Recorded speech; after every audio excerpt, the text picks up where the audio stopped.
Welcome to the John and Heidi Show podcast, brought to you by DirecTV, WinThisOnline.com, and Dower Shave Club. Here's John and Heidi. Thanks for listening on a Monday. It's the John and Heidi Show. I got an interesting story here. A musical version of the movie Groundhog Day is headed for Broadway. Whatever. Not even kidding. Broadway is going to see that in March 2017. In the film version, Murray plays a television weatherman who repeats the same day over and over and over while covering the Groundhog Day event in Puxatawney, Pennsylvania. Is Bill Murray going to be in it? In the musical version, I have no idea what they're going to do. I don't think Bill Murray is going to be in it. Although he is a very fun-loving guy, I wouldn't doubt it. Are you going to go to this? No. I didn't think so. And Groundhog Day is one of my favorite movies. The way you said no is just hilarious. Yeah, I think it sounds ridiculous.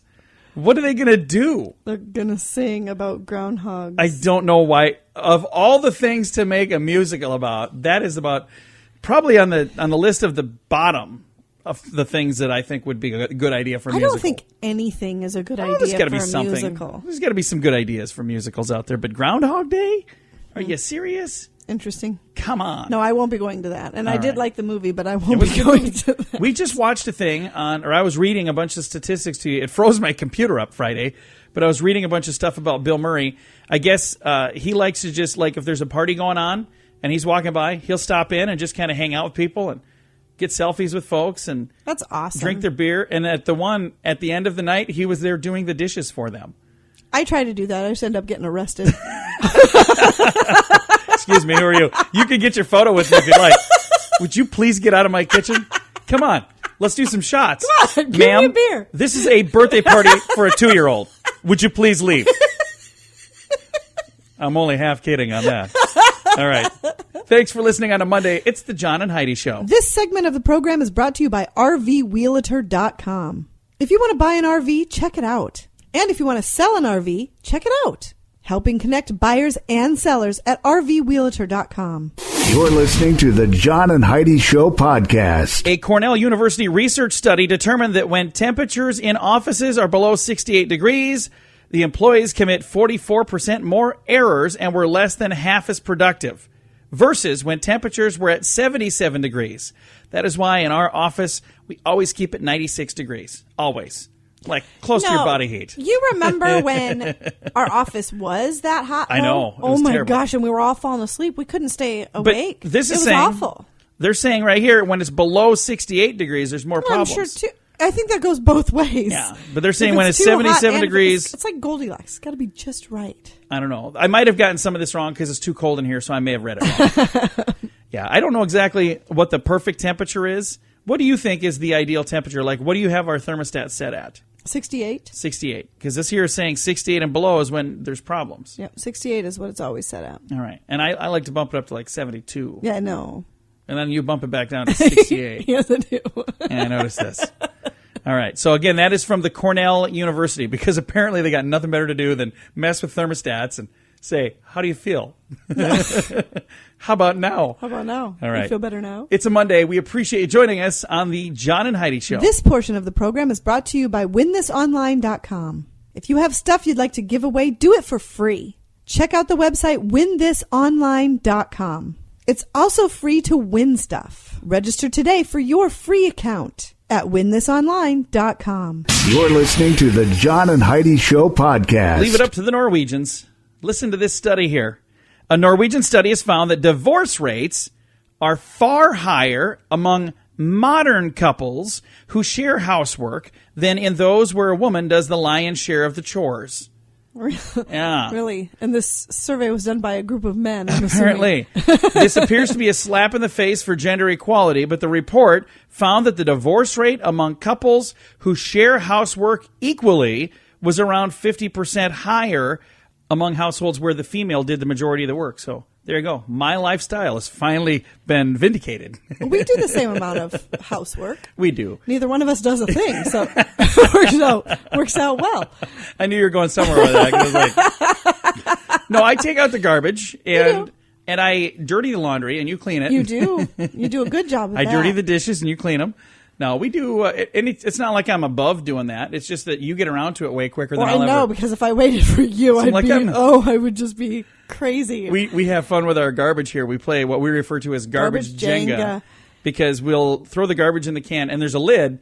And that lid will flip 90 degrees up, and then that's like a backboard to stack more stuff and against. Nobody wants to empty it, so everybody, it's like the last person to make the garbage fall ends up emptying Quite often the it is me, because I'm the one that takes it out. So I am quite often the one who loses that garbage Jenga. But it is a fun game. You should play it at home. And if you'd like to know more about this, it's a Norwegian study, and you can check that out online. Thanks for listening on a Monday. It's the John and Heidi Show. This portion of the program brought to you by DirecTV. Sign up today at 1-800-259-7646. That's 1-800-259-7646. You're listening to the John and Heidi Show podcast. I've heard of them. They're famous. That's right, Mike. They are. Get ready for Heidi to be upset. Uh-oh. I just, out of the blue, think you're going to be upset in a moment. I don't know why. Okay. When a Colorado mom sent her daughter to school with some Oreos in her lunchbox, Yeah, her read 4-year-old. about this. You already read about it? I did. Oh, okay. And I was upset. Her 4-year-old came home with the cookies uneaten and a letter from the school saying you need to pack healthier lunches. But Lisa Persons of Aurora, Colorado says, I think the school needs to butt out. My daughter is perfectly healthy. She can eat Oreos if she wants to. Exactly. It's not like I put the usual martini in there. I'm just saying. 4 years old. They are overreaching. It is none of their business. Yeah, they deserve to have an Oreo. Exactly. It's not like she was eating nothing but Oreos. Right. If she came to school with just a package of Oreos. That's different. I mean, different story. All right, I'm going to move on to hopefully cheer you up and maybe get you off the so you're not mad. All right. Have a couple individuals here. They're not all that smart. They're from England, though. Peter and Linda from England decided to print a phony $16.6 million check. And they tried to deposit that check into their account.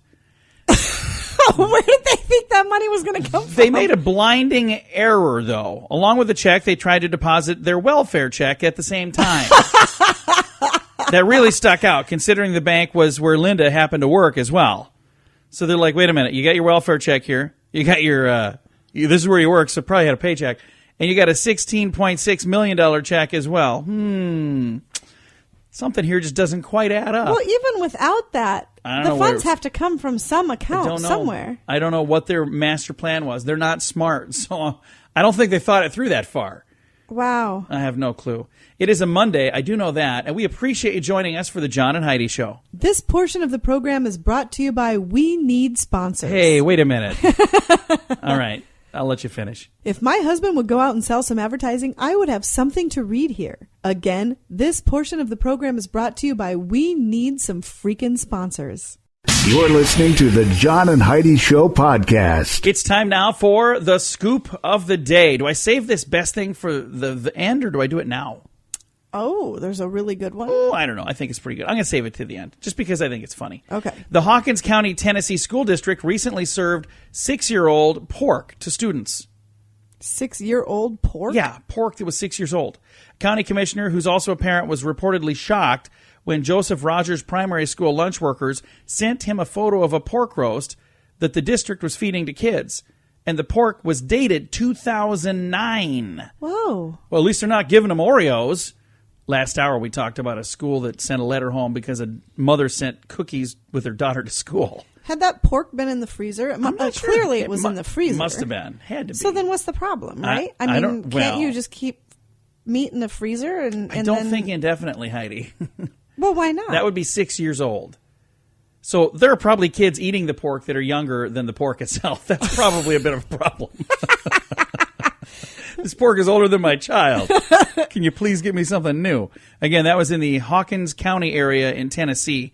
This here comes, this is a Jerry Hawes of Fresh Daisy. It's an organic baby food company. Says she's finally solved the problem of how to get toddlers to eat their greens. You know what she invented? What'd she invent? Green pea ice cream. Ew. Yeah, that's exactly what I thought. She also has ice cream and frozen yogurt recipes that include broccoli and carrots and parsnips and cabbage. I can't wait to see her go on to Shark Tank.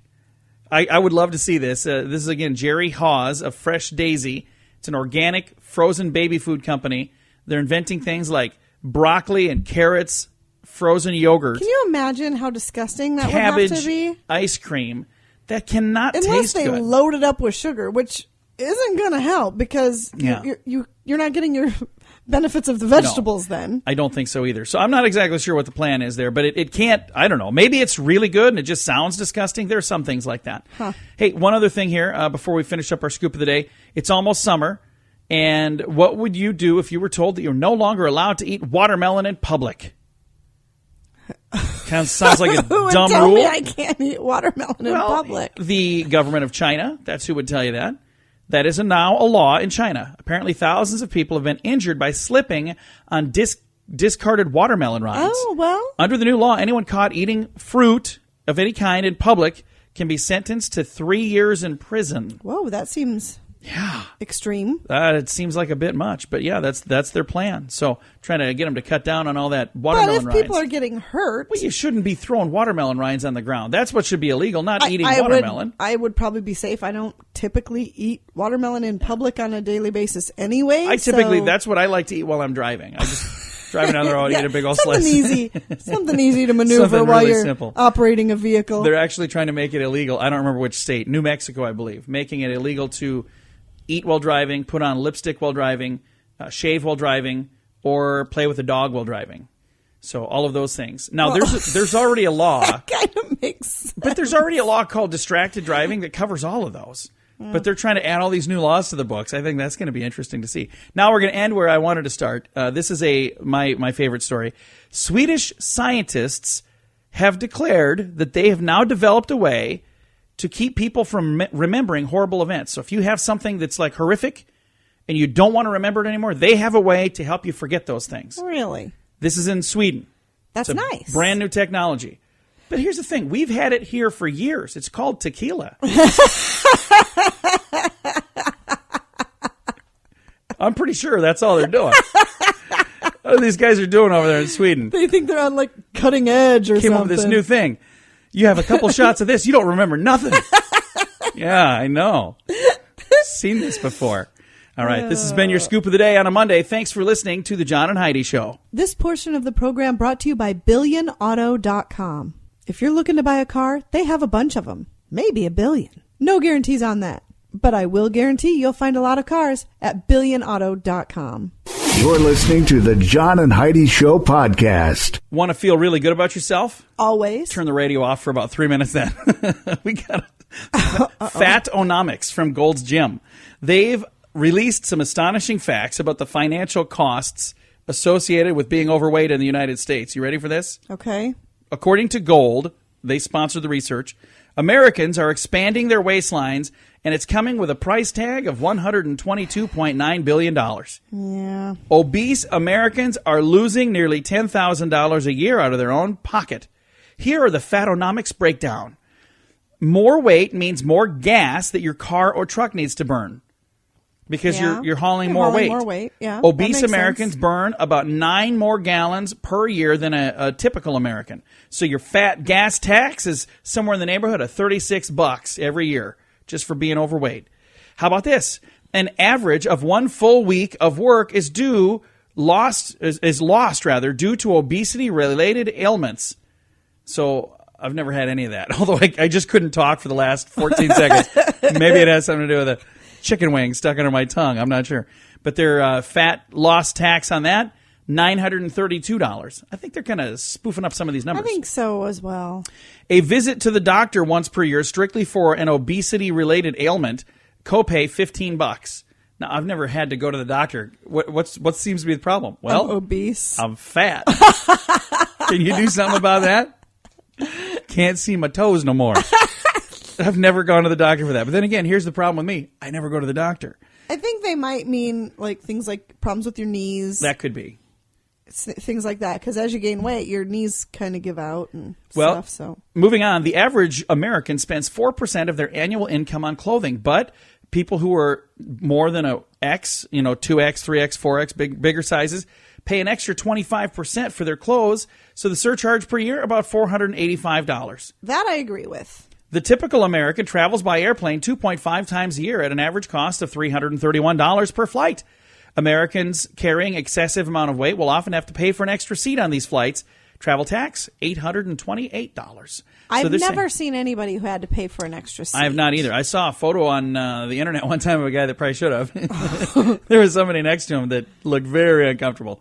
And it's very sad. I'm not a little guy by any means. My dad was even bigger than I am. So I definitely understand, being overweight. I am overweight. I am right now as we're speaking. As a matter of fact, I'm eating while I'm talking here. Got some gravy dripping on this page. But if you really add up these numbers, I understand what they're saying, but I don't know if it's 100. They say it's $122.9 billion. Yeah. And the average American is $10,000 each person. So for you and for me, that's $20,000 a year, just between the two of us.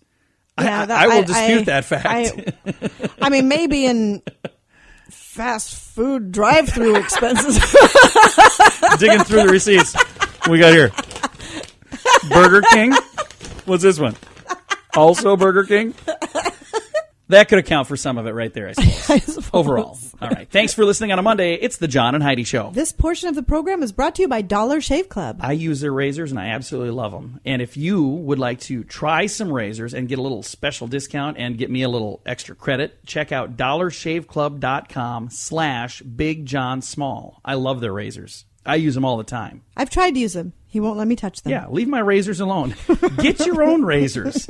They're dirt cheap. Go check them out. dollarshaveclub.com/BigJohnSmall, and you're going to absolutely love them. Again, this portion of the program brought to you by the Dollar Shave Club. You're listening to the John and Heidi Show podcast. I've heard of them. They're famous. That's right, Mike. They are.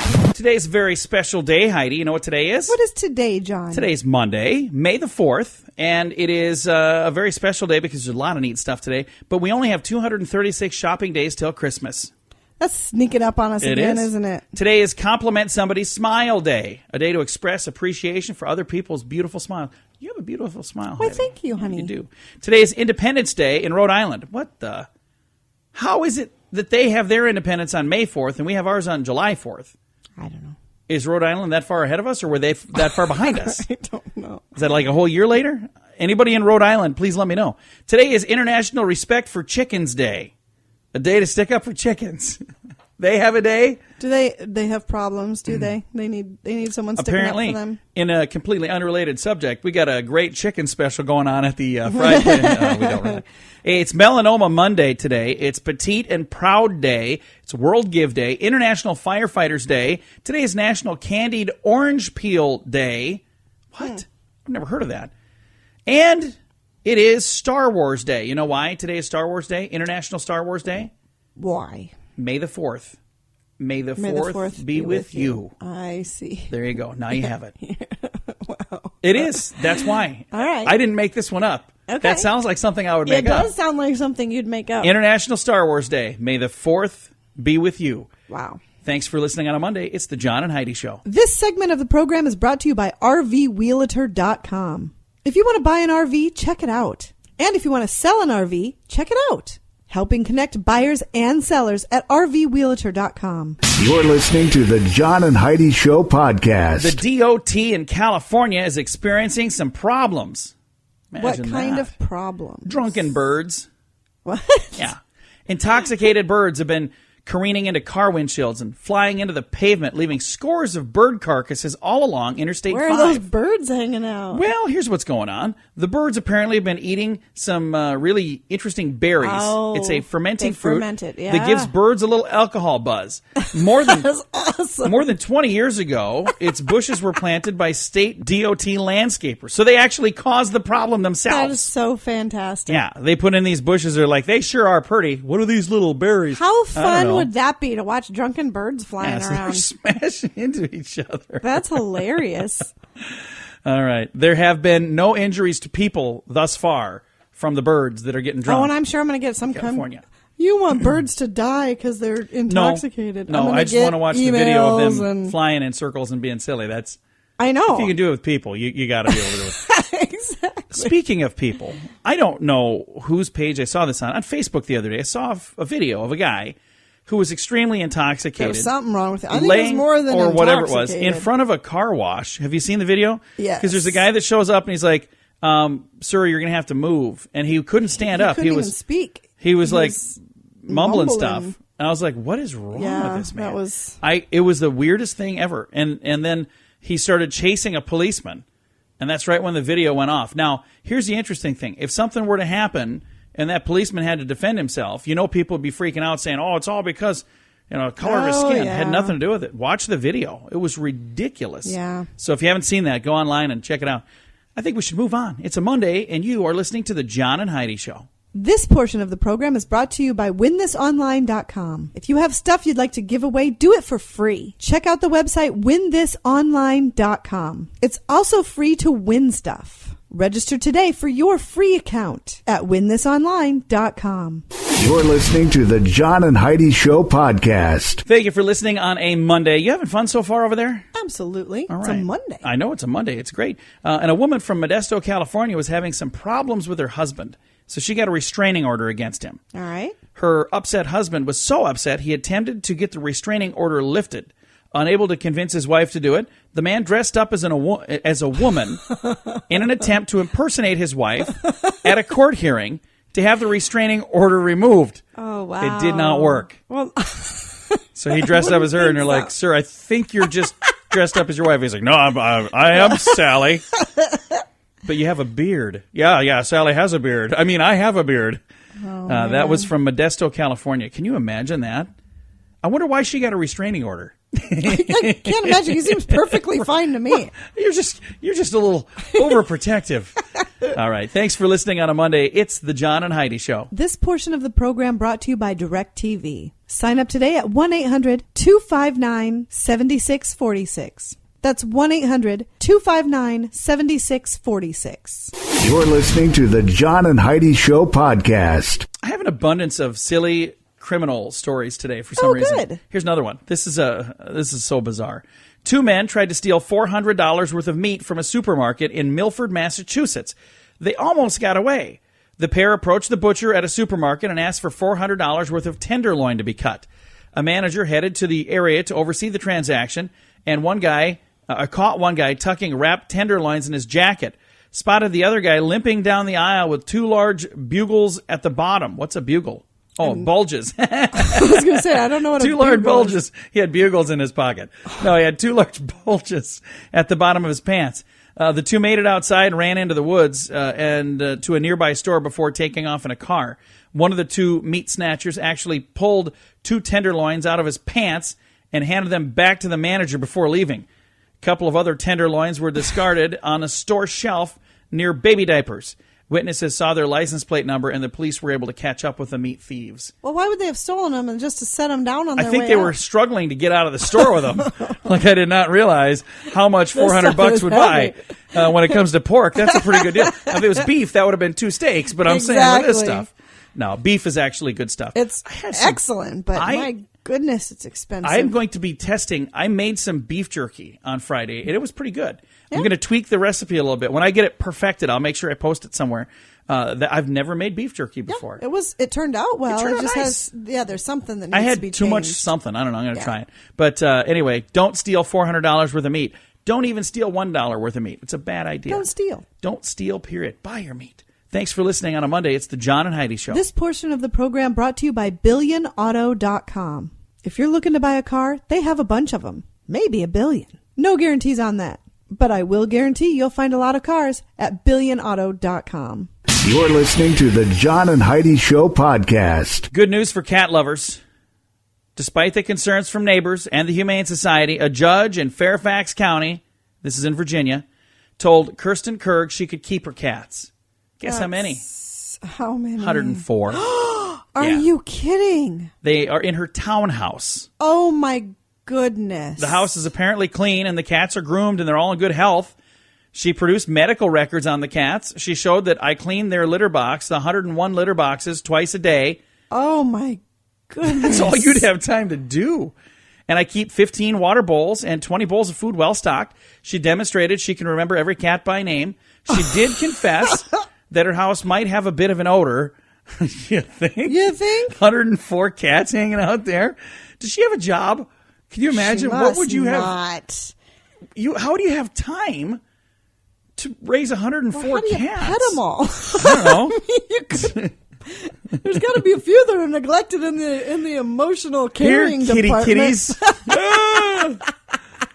104 cats in her townhouse. That's in Fairfax County, Virginia. There you go. Imagine being her neighbor. The good news is at least not 104 dogs. I love dogs, but you got to let them out. Cats don't go out. They stay inside. They poop in a box. She cleans them out. 20 of them. Was that what? How many was it? 101 of those. Does it twice a day. That's a lot of cleaning. All right. Thanks for listening to the John and Heidi Show. She's probably a listener. She's going to call us now. Thank you for listening on a Monday. This portion of the program is brought to you by Dollar Shave Club. I use their razors, and I absolutely love them. And if you would like to try some razors and get a little special discount and get me a little extra credit, check out dollarshaveclub.com/BigJohnSmall. I love their razors. I use them all the time. I've tried to use them. He won't let me touch them. Yeah, leave my razors alone. Get your own razors. They're dirt cheap. Go check them out. dollarshaveclub.com/BigJohnSmall, and you're going to absolutely love them. Again, this portion of the program brought to you by the Dollar Shave Club. You're listening to the John and Heidi Show podcast. I've heard of them. They're famous. That's right, Mike. They are. We've heard of people getting caught breaking out of jail. Mm-hmm. How about people getting caught breaking into jail? I've never heard of that. Yeah. I mean, I've heard of somebody trying to break in to help break someone out. No, this guy, Harry Jackson, he didn't get caught breaking out of jail. He was nabbed trying to get back in to jail. According to Camden County, Georgia, Sheriff Tommy Gregory, deputies found a jail door unlocked over the weekend. And he says Jackson had the door open to the exercise yard and climbed to the outer fence. Deputies say they spotted Jackson trying to sneak back in to lock up with 14 packs of smokes. So he broke out to get some cigarettes. Authorities believe the cigarettes were stolen from a convenience store about a block away. He now faces some new charges. First of all, for breaking out and back into jail, and also for stealing those smokes. That's hilarious. If he had gotten out, you'd think he would have just stayed out. Why would he go back? He didn't want to get caught. He was like, imagine the person at the convenience store. Some dude walks in a prison duds. Goodness. I need some smokes. 14 packs. You going to pay for those? No, I'm going to take him back to the prison.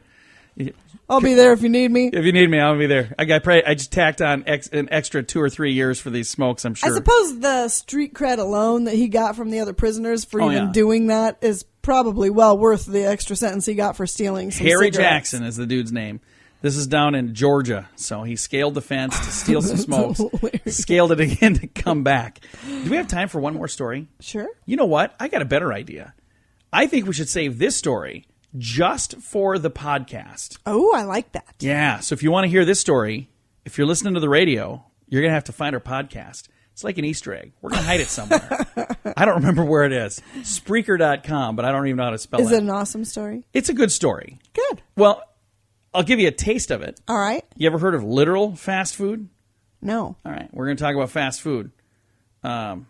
It's an interesting one. We're going to chat about it, but we'll do that on our podcast. If you don't know where it is, just go to our Facebook page and follow the links. And like I said, right now it's kind of hard to find. We should make that easier. But we've had people listening to it, which I don't know why. That's awesome. That's cool that they're listening. I don't know exactly why they are, but thank you for doing that. And it is time to say goodbye, Heidi. Goodbye, Heidi. Goodbye, everybody. Have a great day. Thanks for listening on a Monday. It's the John and Heidi Show. All right. For those of you who are listening to the podcast, we got rid of all those radio people now. So this one's just for you. This is from the Weekly World News, which you know it's true then. I doubt it's true. From Tallahassee, Florida, they say a fast food restaurant is taking the concept literally. They've hired minor league pitchers to throw orders at their customers at speeds of 85 miles per hour. I would not want that. Why would you want that? The restaurant is called Mound of Food, named after a pitching mound. It's the brainchild of Grover Lefty Robinson. He was a minor league pitcher for several years. He said, I toiled around in the minors hoping to make it in the big leagues, but I never did. He's 54 now. He said, I was beating myself up over how much time I wasted and thought how I should have gone to business school, like my parents said, when I came up with this idea of using my talent to deliver fast food. He said, Florida is the perfect place for my restaurant, since tens of thousands of fans come down here every year for spring training.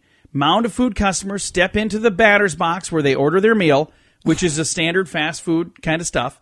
The food is placed into a styrofoam ball that resembles a baseball, and a minor league pitcher throws it to the customers who stand 50 feet away to catch it.